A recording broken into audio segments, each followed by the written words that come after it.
Buenas noches, ¿sí me escuchan? Buenas noches. Sí te Buenas escucho. noches. Muy buenas noches. ¿Sí escucho? Muchas gracias.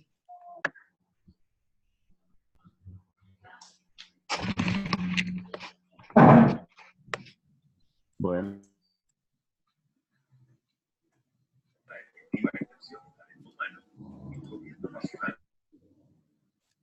Bueno, muy buenas noches. A nombre de la Universidad Técnica del Norte, en la representación de la UE Emprende, queremos darles la cordial bienvenida. Queremos darles la cordial bienvenida a la tercera sesión presencial, en la cual hablaremos sobre los procesos del tutor virtual. Vamos a tener en este caso la exposición de la temática que ronda entre los 20 a 25 minutos. Preguntas sobre la temática de 5 minutos, la explicación de las calificaciones del taller de factores y la habilitación del módulo 3, del test módulo 3, que esto sería de 1 minuto.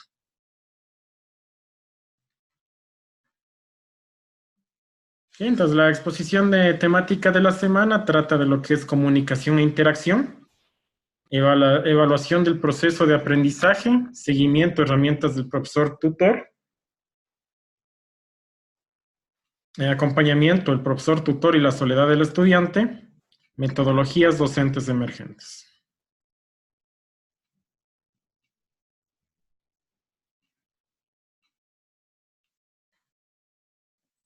Ya, dentro de la comunicación e interacción, tenemos dos tipos de expresiones, ¿no? La expresión oral, con la que nosotros obviamente nos comunicamos, donde hay un emisor y un receptor, y el mensaje en sí, y la expresión digital, que es prácticamente todos los medios o instrumentos con el cual nosotros podemos ver información.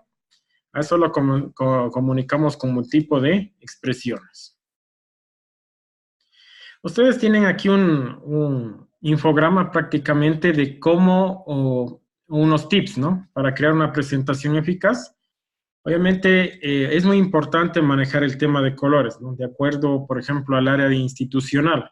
Entonces, si es que es al área institucional, debe contemplarse lo que son colorimetría. También el tipo de fuentes, ¿sí? El tipo de fuentes también es muy importante, no ser tan drástico con el tipo de letra porque eso también involucra de que es un insulto. También tenemos canales de recursos audiovisuales, como pueden verlos como YouTube, ¿sí? Y otros tipos más de canales de medios digitales. También tenemos apoyarse siempre en vínculos, ¿sí? Y también usar páginas de notas. Eso sería toda la parte de la parte de una presentación eficaz. En otras palabras, que no sea de mucho contenido textual, sino más gráfico, para que no aburran al estudiante. Entonces, esto sí, como dice Da Vinci, la simplicidad es la máxima satisfacción. Entonces, traten de expresar esos mismos contenidos mediante gráficos, que es lo mejor.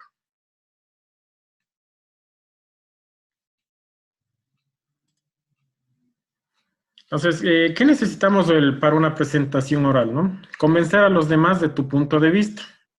En este caso, cuando ustedes den una clase presencial, siempre su palabra debe prevalecer sobre la de sus estudiantes, por el hecho de que son profesores, es decir, tuvieron una formación académica en la cual a ustedes les sustenta de tener ese poder de convencimiento hacia sus estudiantes.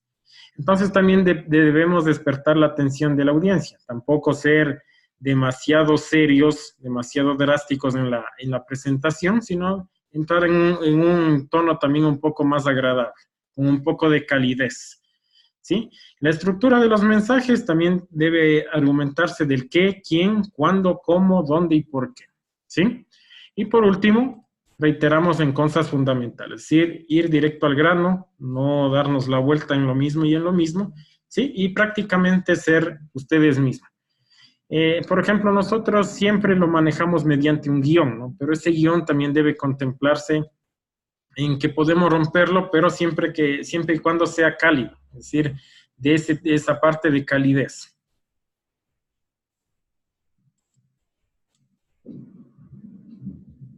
Entonces, dentro de la evaluación del proceso de aprendizaje, no se olviden que tenemos el proceso continuo, que reúne interpretación de información durante todo el proceso. En otras palabras, la evaluación se hace desde el inicio hasta finalizar el curso. ¿Estamos? Entonces, por lo general, en algunos tipos de plataformas se lo deja al final todo tipo de evaluación, es decir, se acumula mucho. Entonces, aquí lo que se les enseña de que se debe evaluar reiteradamente. Entonces, este es el proceso, como pueden verlo, es el proceso de evaluación, ¿sí? Que tenemos el diagnóstico inicial. No se olviden que el diagnóstico inicial no debe contemplar temática del curso, sino sirve para medir en qué nivel está el estudiante de acuerdo a tecnologías. Como ustedes pudieron observar, en el módulo introductorio se les mandó una encuesta de que si es que tienen internet, es que si manejan en dispositivos o medios digitales y otros, ¿no? Entonces, con eso se puede decir que sí se puede dar, por ejemplo, una videoconferencia o no se puede dar una videoconferencia, ¿sí? Entonces, con esos instrumentos en el diagnóstico inicial, ustedes miden con qué tipo de estudiante van a tratar, ¿sí? Entonces, siempre es fundamental trabajar con un diagnóstico inicial. ¿Qué instrumentos? Obviamente tenemos muchos, ¿no? Tenemos los famosos Google Forms, de OneDrive y de todo tipo, ¿no? Entonces, en este caso podemos tener cualquier tipo de herramientas para el diagnóstico inicial. La evaluación formativa es durante todo el proceso, es decir, se va evaluando durante por ejemplo, cada semana, como lo hacemos, ¿no? Entonces, cada semana es una evaluación formativa, es decir, durante todo este proceso. Y por último, tendríamos una evaluación sumativa, que es la acumulación de todos esos puntajes de cada semana. Entonces, de acuerdo a ello, se lo pone como una sumativa. Entonces, la evaluación prácticamente no debe centrarse en el proceso y en el resultado, sino sirve para mejorar la planificación didáctica. Entonces, yo con la evaluación verifico si es que se cumplen o no se cumplen mis resultados de aprendizaje. Eso es simplemente demostrar y que demuestren los estudiantes si es que son aptos de aprobar ese curso. Sí, entonces, dentro del cuestionario inicial, como les decía, debe estar contemplado ¿qué? Datos personales, ¿sí? Competencias tecnológicas, ¿sí? Debe estar también contemplado lo que es el perfil o experiencia profesional, las habilidades personales, ¿sí? La experiencia académica y otros, ¿sí? Todo esto debe contemplar el cuestionario inicial. Entonces, si es que ustedes ya lo han trabajado con este tipo o alguno de ellos, están muy bien. Sí, nosotros, por ejemplo, aquí dentro del seguimiento, también en la plataforma Moodle, tenemos una herramienta del profesor tutor, ¿no? Entonces, dentro de la herramienta del profesor tutor, lo que tenemos la habilidad es de que ustedes pueden ver este remarcado, ¿no? Podemos dar seguimiento al estudiante desde que ha ingresado hasta cuántas veces ha visto el video o cuántas veces ha revisado ese ítem de contenido para desarrollar sus actividades. Sí, por lo general vemos, por ejemplo, ahora iniciamos nivelación en línea, ¿no? La nivelación en línea estamos dándoles ahorita un introductorio. Entonces, dentro del introductorio prácticamente se da ese proceso de que el estudiante no quiere leer, va directamente a la evaluación. ¿Sí? Entonces, nosotros siempre advertimos de que deben leer porque la evaluación van a sacar mala nota. Entonces, estas herramientas que lo ven reflejado aquí sirven para dar un seguimiento continuo.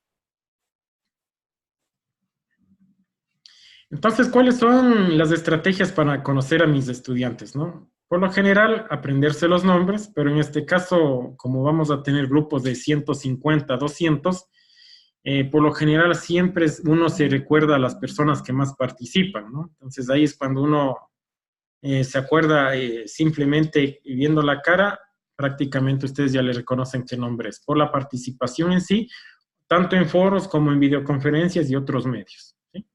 También es importante averiguar los objetivos personales, conocer cómo es el tipo de gente, ¿sí?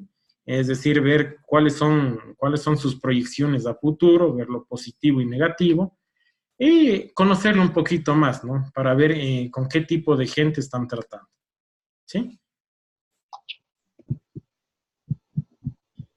Entonces, bueno, este es el acompañamiento y la soledad del estudiante, ¿no? Entonces, si ustedes creo que han de estar pasando por alguna de estas etapas, ¿no? Entonces, ustedes, por ejemplo, cuando ustedes se matriculan, tienen una buena expectativa, ¿no? Del curso, ¿sí? A veces le tomamos la educación en línea como algo fácil, sencillo, ¿sí? Que se puede nomás seguir así porque así nomás, pero sí toma muchos conflictos, ¿no? Entonces, el conflicto de paradigma es el primero, ¿sí? Es cambiar la mentalidad. Es muy difícil cambiar la mentalidad de una persona cuando obviamente entra en estos procesos de educación virtual. ¿En qué entra esa parte de paradigmas? Ya tener disciplina, ¿no? Un horario de lectura, un horario para entrega de actividades, es decir, planificación ya personal. Eso implica de que ustedes van a tener un poco de problemas en su comportamiento porque eso es nuevo para ustedes, ¿no? Por ejemplo, lo que hemos vivido también es una postura negativa, ¿no? Por eso nosotros en el área de educación en línea no nos asustamos mucho de cuando hay gente conflictiva, ¿sí? Y que tiene esa postura de que no va a poder, ¿sí? Que es muy compleja la plataforma. Sí, entonces es normal. Ustedes cuando ya tengan esta etapa de formación con sus estudiantes, lo más importante es tener paciencia, ¿no? Mucha paciencia, porque van a tener diferentes tipos de estudiantes, ¿sí? De los cuales van a criticarles por todo y van a tener unas posturas muy negativas. No son individuales, hasta pueden convertirse en grupales, ¿sí? Pero deben ustedes tratarlo con paciencia y poco a poco irles apoyando. Ahí es donde entra la parte de la tutoría y motivación más que todo. ¿Sí? Entonces, dentro de ello, también tenemos síntomas negativos, ¿sí?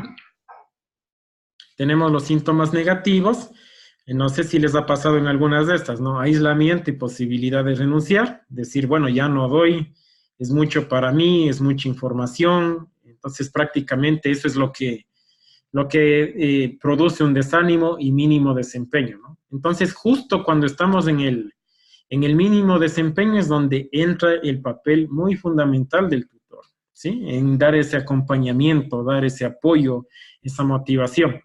Por ejemplo, nosotros ahorita estamos alrededor de 656 personas que están todavía por ingresar a la plataforma en nivelación. Entonces, ¿cuál es nuestro propósito? De que ir llamando, preguntando qué pasó, ir monitoreando con ese tipo de personas, ¿no?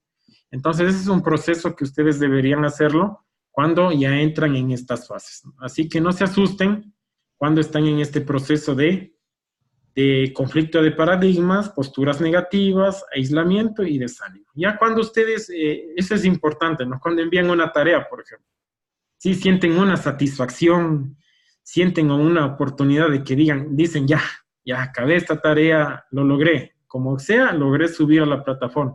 Entonces ya entra en una etapa de confianza.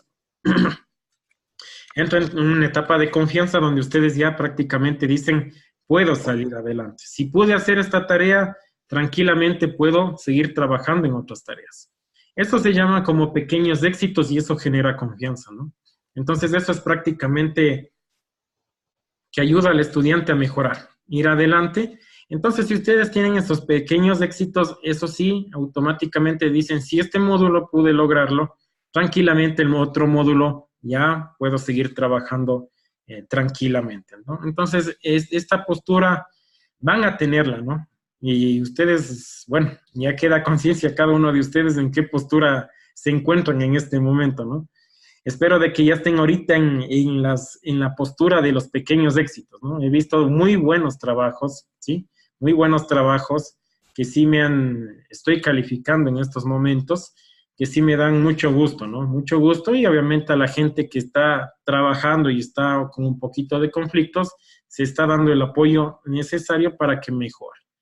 No se olviden que somos humanos, podemos equivocarnos, lo importante es que este curso es para ir perfeccionando, ¿no? Entonces, les invito a seguir trabajando, a seguir luchando por conseguir esta aprobación de este primer módulo.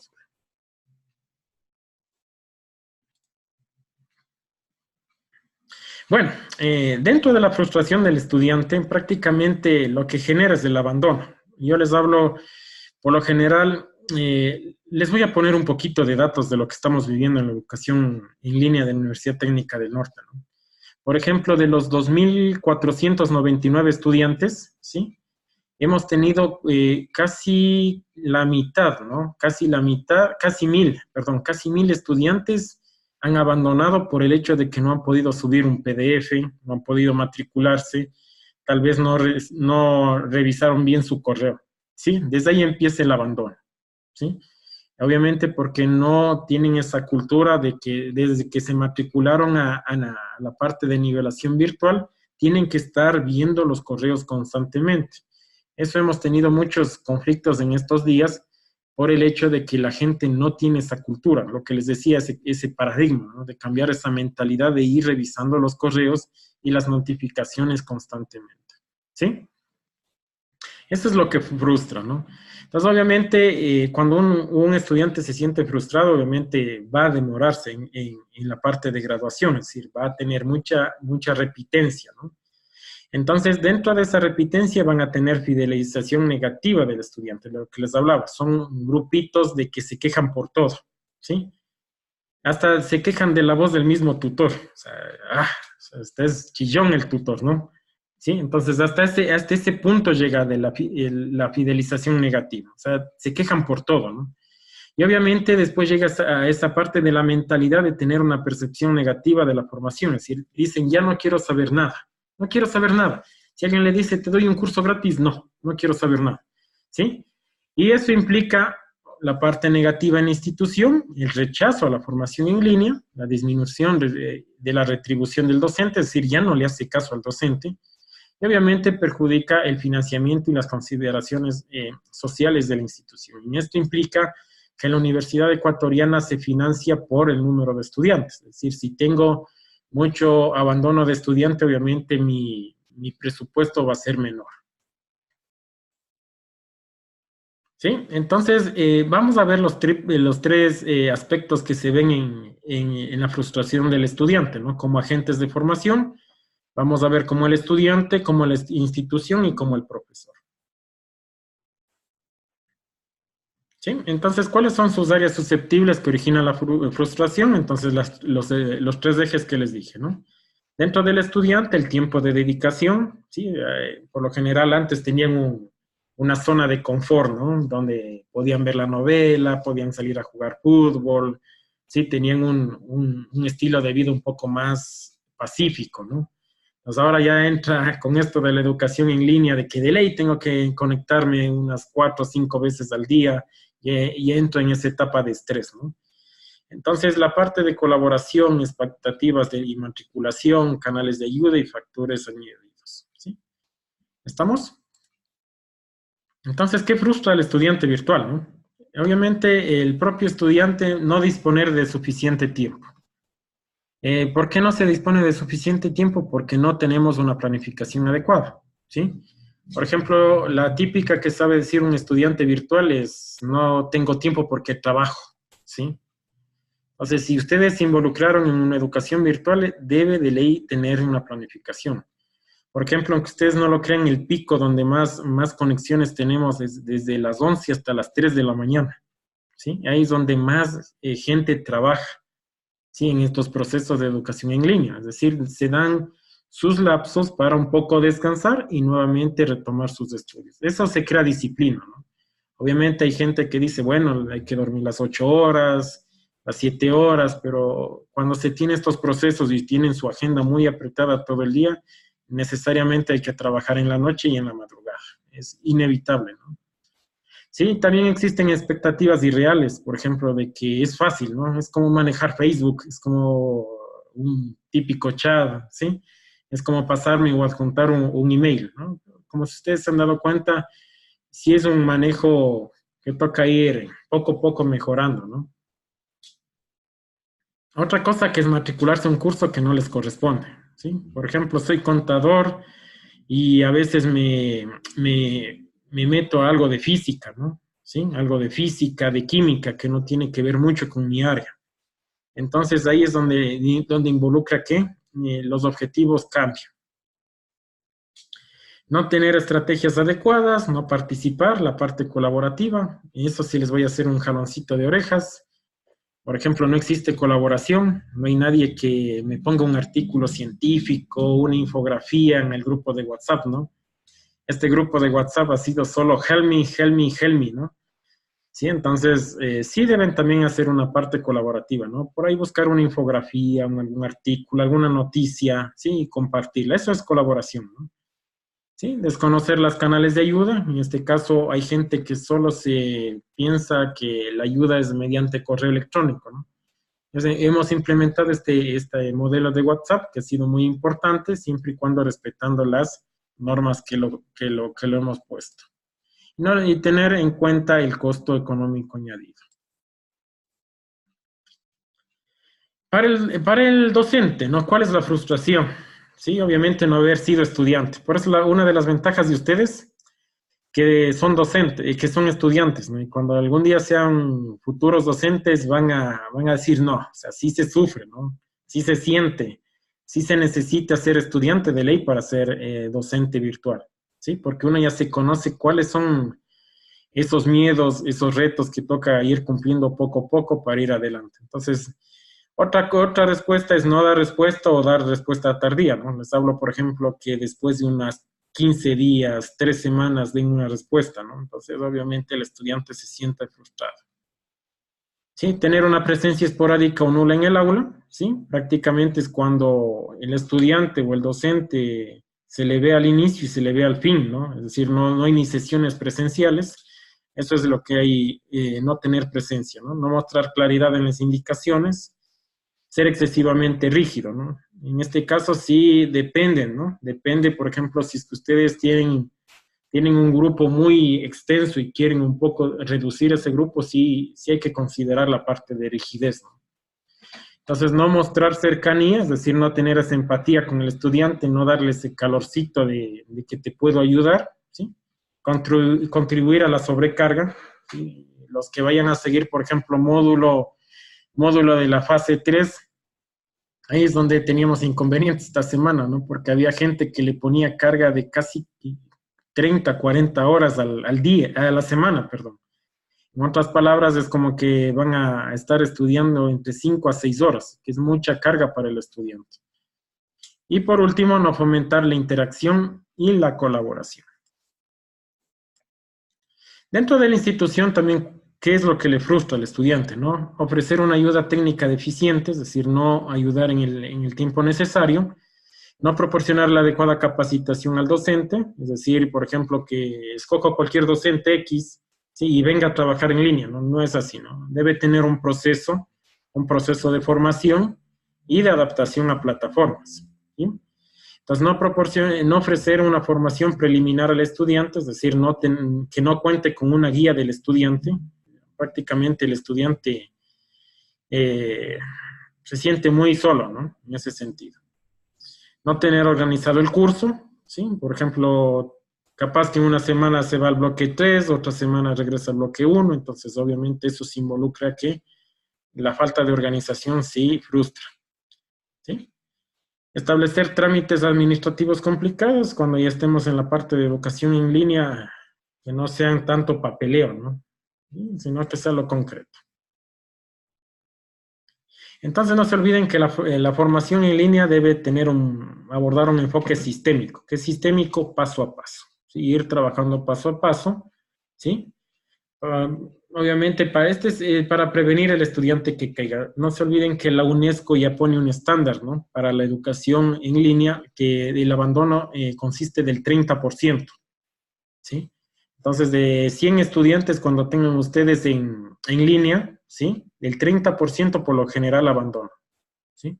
Aquí influyen muchas características. Por ejemplo, nosotros ahorita que estamos en nivelación, les cuento que tenemos estudiantes de 18 años, ¿no? O sea, son estudiantes todavía que no tienen la madurez necesaria para manejar una plataforma, ¿sí? Entonces, ese es el abandono que van a tener. No puedo comparar a un estudiante de 18 con una persona de 26 a 28 años, ¿no? Esa persona de 26 a 28 años obviamente tal vez ya trabajó, ya siente que es necesario estudiar, ¿sí? Que es necesario e indispensable estudiar. Entonces, ese cambio de mentalidad sí es muy, muy importante. Entonces, ¿qué tipo de acompañamiento se le puede dar al estudiante, ¿no? Tenemos el tecnológico, obviamente que la tecnología esté muy ligada, esté bien configurada. Por ejemplo, ahora estamos con un pequeño inconveniente con la plataforma. Es algo a nivel real, ¿no? Hicimos una concesión con CEDIA, que es un consorcio ecuatoriano para la difusión del Internet avanzado, que nos provee los servidores, ¿sí? Obviamente nosotros confiamos en la empresa y no sé qué inconvenientes tienen ellos en sus nubes, ¿no? Entonces, prácticamente empezamos muy bien hoy y desde las 10, 11 de la mañana tuvimos intermitencias en la plataforma, ¿no? Entonces, eso es lo que también frustra al estudiante. Obviamente nos han escrito y les estamos informando constantemente de que estamos solucionando ese inconveniente, pero si de primero estamos teniendo este problema, ahí es el inconveniente del abandono en sí. Entonces le estoy dando cosas reales que nos está pasando, ¿no? Entonces lo que tratamos de solucionar es, obviamente, ustedes tengan una buena concesión con algún proveedor de hosting para que no tengan estos inconvenientes a futuro, ¿sí? Hay que también tener la parte organizativa. No se olviden que esto es como una clase presencial. Entonces, antes de dar la clase presencial debe haber una planificación, ¿no? Una planificación adecuada. ¿Qué es lo que voy a tomar de tareas? ¿Qué preguntas voy a colocar en mi evaluación? Y qué ponderaciones voy a ir sumando para que tenga esa ponderación final, ¿sí? Entonces, la parte organizativa. Y en la parte humana, sí, prácticamente a sentir al estudiante que puede estar contigo, es decir, dar ese valor agregado, ese calorcito de apoyo, ¿sí? Entonces, el trabajo académico va a tener muchas horas, ¿no? De trabajo en soledad. Entonces, esa es la parte del trabajo autónomo, es decir, ir trabajando mutuamente y también que existe el famoso feedback, ¿sí? Una retroalimentación de tu trabajo. ¿Sí? Nos vamos un poquito adelantando. En este caso vamos a ver un poco de metodologías emergentes. Dentro de las metodologías emergentes tenemos el Flipped Classroom, prácticamente que es, como dice aquí, es una clase invertida, ¿sí? En una clase invertida quiere decir que prácticamente yo le doy toda la información a que aprenda autónomamente y solo nos vemos a la parte práctica en clase. Ese es prácticamente el flip, ¿sí? Es decir, que vaya desarrollando sus competencias autónomamente, ver videos, artículos, documentos en su casa y prácticamente viene acá a la clase a trabajar en la práctica, ¿sí? Que es lo que más le gusta al estudiante. Entonces, esto es un ejemplo de un flip, ¿no? Por ejemplo, en la clase tradicional, ¿qué es, no? Un repaso de 5 o 10 minutos de explicación, ¿no? Por lo general, la explicación es tan tediosa del docente que va entre 30 a 40 minutos, ¿sí? Y lo más bonito, ¿no? Lo que debe ser la práctica va de 5 a 10 minutos, ¿sí? Entonces el estudiante como que se frustra, dice, bueno, justo que lo que quería hacer de este ejercicio de matemáticas, se acabó la hora, ¿sí? Ya viene la siguiente hora de otro profesor. Entonces queda el estudiante frustrado ahí. Con Flip, prácticamente se comprueba de lo que saben, obviamente se les manda el trabajo a leer, a observar videos, ¿sí? Se hace una comprobación y directamente se va a la práctica, ¿sí? Esa es la gran diferencia, ¿no? Si le ven la gran diferencia abismal de un trabajo normal a un flip. Por lo general, en la educación semipresencial o como le pueden llamar a distancia, ya le están aplicando esta técnica de flip. Porque obviamente, ¿qué se hacía en la práctica semipresencial? Se daba tanta clase en el mismo fin de semana que eso le saturaba al estudiante, ¿no? Entonces, ahora, ¿qué se hace? Se da la información en el transcurso de la semana mediante plataformas virtuales y el último, en fin de semana, solo se llega a hacer prácticas, que eso es lo mejor. ¿Qué se consigue con Flip? Obviamente es lo más importante, ¿no? Ser autónomos, no depender del profesor, no depender de que llegue el sábado recién para aprender, ¿sí? Eso es lo importante.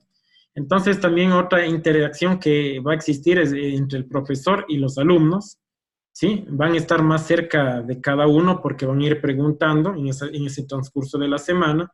Siempre van a estar guiados, ¿sí? Porque va a haber una planificación correcta. Van a tener diferentes ritmos porque de acuerdo a la semana, tal vez yo el lunes ponga menos carga y el miércoles más carga. Se vuelven más protagonistas y obviamente son más activos. ¿Sí? Aquí también tenemos 7 modelos de flip. ¿Sí? Entonces aquí vamos a ver dentro del aprendizaje colaborativo en ambientes, ¿no? En la parte de aprendizaje colaborativo es que trabajen hasta que completen exitosamente. Ustedes sí les ha de haber tenido un poco de conflictos, ¿no? Crear los grupos, no sabían con quién trabajar, tal vez si me agrada, no me agrada, es conflictivo esta persona, entonces eso hay que trabajar, ¿no? Irlo mejorando. Sí, pero al fin de lo que he estado viendo en este grupo de WhatsApp, ya están ya un poquito respirando, ¿no? Esta semana fue muy fuerte, ¿no? Y está siendo muy fuerte, sí, pero con el trabajo colaborativo, eso sí les veo que están haciendo muy bien. Sí, entonces los elementos del aprendizaje colaborativo, obviamente es una interdependencia positiva, ¿no? Siempre pensar en positivo, o sea, nunca debe haber una persona que por ahí meta lo negativo, de que no nos va a funcionar, que no va a salir, ¿no? Sí, y más importante es el intercambio de ideas y conocimientos, porque cada uno tiene su idea, pero se puede ir mejorando esa misma idea, ¿sí? También se puede hacer una contribución individual, que es muy importante, ¿no? Dentro de estas contribuciones se genera este conocimiento. Entonces, esta preguntita, por si acaso, está para el día de mañana. Diferencia entre aprendizaje cooperativo y colaborativo. Cooperativo, en otras palabras, que es lo que hablamos anteriormente, yo quiero ayudar por mi simple razón de ayudar, ¿sí? Me encanta ayudar. El aprendizaje cooperativo, como lo pueden ver, yo necesito una recompensa, ¿sí? Una medallita, distinguirme en el resto, ¿sí? Entonces, un ejemplo de trabajo de aprendizaje cooperativo. Si les dijera, por ejemplo, les doy un punto al promedio al que me comenten el foro de Relax Virtual, por ejemplo. ¿Sí? Todo el mundo va a participar. ¿Sí? Entonces, porque ese punto tal vez les ayude a aprobar el curso. ¿Sí? Entonces, eso es como un incentivo o recompensa que tienen ustedes. Bueno, este no es muy bueno, ¿no? Pero es uno de los más estratégicos que se utilizan a lo menos en clase. ¿Sí? Entonces, preguntas que tengan de esta semana, por favor. Tengo exactamente 7 minutos. Ha sido un placer verles. Como les anticipé anteriormente, es un trabajo muy fuerte de esta semana, ¿no? Que toca trabajar colaborativamente. Y estoy a las órdenes. Cualquier pregunta que ustedes quieran. Profe, compañeros, buenas noches. No sé si es que me escuchan. Te escucho, Santiago. Sí. Buenas noches. Ya, muchas gracias, profe, compañeros. Yo tenía una duda respecto a esta metodología del Flipped Classroom, porque yo he querido aplicar, yo soy profesor de un instituto tecnológico, el promedio de edad de mis muchachos es de 18 a 22 años, exagerando. Y creo que ese sería una estrategia, pero más bien que se le podría aplicar ya cuando el estudiante tiene un nivel de madurez un poco.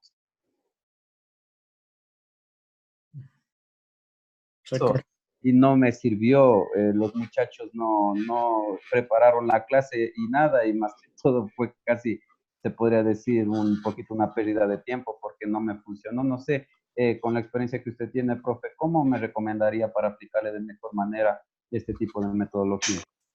A ver, mi estimado Santiago, me regreso a la anterior, a esta.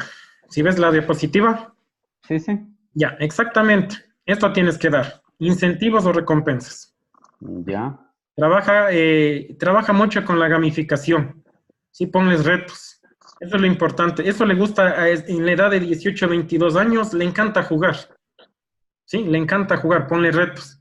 Por ejemplo, yo tengo un grupo también de estudiantes que doy en la parte de la universidad. Yo les tengo como un castillo, ¿no? El castillo donde está la princesa. Y por cada participación yo les doy un paso. Sí, son alrededor de 100 pasos. El primero que llega a los 100 pasos, obviamente, tiene, hagamos cuenta, un punto al promedio. ¿Sí? Entonces tú, por ejemplo, puedes poner este tipo de estrategias para que dar esa recompensa y le obligas a leer, le obligas a trabajar. ¿Sí? Entonces eso es muy importante. que tú des un tipo de recompensa o incentivo, eso le gusta mucho en ese tipo de edad, ¿no? Como dice Santiago, es un poco complejo manejar en ese tipo de edad, 18 a 22, porque no le toman a la seriedad posible este tipo de metodologías, ¿no? Pero a este tipo de estudiantes le encantan las recompensas y los juegos. Le encanta jugar. Si tú te has dado cuenta, ellos se pasan en el celular jugando, se pasan por ahí, o chatean o juegan. Una de las dos se pasa, ¿sí? Claro. Entonces Sí, trata sí. de mejorar este tipo Profe, de lecturas mediante la parte de incentivos y gamificación más que todo. Ujú. Perfecto, muchísimas gracias. Gracias la respuesta. profe, buenas noches con todos. ¿Sería tan amable de así en breve rasgos darnos una idea de cómo empezar o hacer el informe ejecutivo, si sería tan amable? Bueno, el informe ejecutivo prácticamente debe englobar de la encuesta que ustedes realizaron, ¿no? Obviamente unos objetivos, justificación, o sea, no tiene un formato en sí, ¿no? Lo que sí debe haber una interpretación de resultados más que todo, ¿sí? Entonces, no hay un formato en sí. Lo que sí, no me pongan la interpretación de resultados, por ejemplo, de que por ejemplo, tienen 25, 30 y 50, entonces voy, no, 25 estudiantes sí aprobaron, 30 no aprobaron, no, o sea, me están leyendo la barra de estadísticas, ¿no? Deben tener una conclusión real de esa interpretación. Dime, Verónica. Profe, buenas noches, compañeros. Un saludo cordial. Yo quería aportar con el comentario de Santiago Otero, ¿no? Que decía que una recomendación. Yo tuve esa misma experiencia.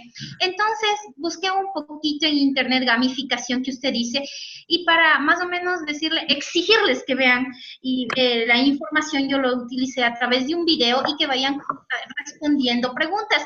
Y me pareció muy bueno, Santiago, que navegues por Kahoot y de esa manera tiene una interfaz muy amigable. Entonces se le va cortando el video, se le va haciendo preguntas mientras va el video, ¿No? el estudiante lee la pregunta y tiene que ir respondiendo. Entonces yo te sugiero el Kahoot. Otro también que me hizo, yo puse en internet gamificación o juegos de tarjetas para hacer pares de tarjetas. Entonces, y yo ponía un concepto y tenía que buscar de ley la misma definición, perdón, o imágenes, y entonces tenía que leer. Entonces son unas técnicas que a mí me sirvió bastante y te recomiendo, Santiago, y si no, podemos hablar y compartir algunas cositas en el grupo. Gracias, Verónica. Gracias. Exactamente Y es eso, ¿no? otra pregunta, estimado tutor, profe, ¿sabe que en la actividad donde dice hacer una diapositiva con todos los elementos que hemos aprendido y que ahí se escoge un tema, ¿no es cierto? Una asignatura. ¿Es un tema realmente de la sesión 3 o, por ejemplo, yo puedo escoger el conectivismo o postulados pedagógicos? Yo no sé, eso yo quisiera que me aclare un poquito.